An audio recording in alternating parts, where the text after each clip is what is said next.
今日嚟到西洋菜南街附近行，喺香港有名嘅食街，點解佢會咁旺呢？背後又有啲咩經濟學理論？我哋呢一集會同大家詳細介紹。今日嚟到西洋菜南街附近行，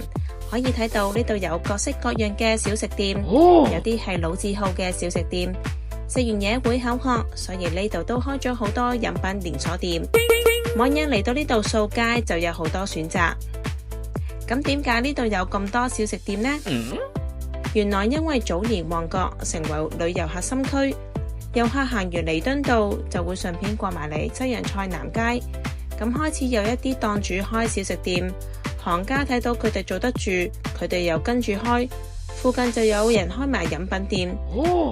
慢慢當小食店越開越多，就令到呢度越嚟越出名，再吸引多啲人過嚟幫襯，形成一個正面循環。經濟學上群聚效應，意思係當一件事情發展到足夠嘅數量，佢就能夠自我維持，而且慢慢發展。應用喺西洋菜南街附近，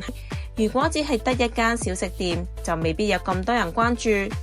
但如果呢度聚集咗一堆小食店，咁好多客人就會慕名過嚟食嘢，食完又會放上網介紹，再吸引更多人過嚟，令區內就算鋪租再貴，都會有好多老闆爭住過嚟租鋪，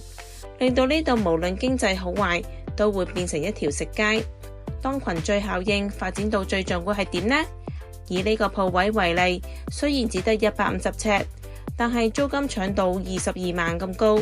想知店主有咩生存之道，就撳入去右手邊嘅連結睇下啦。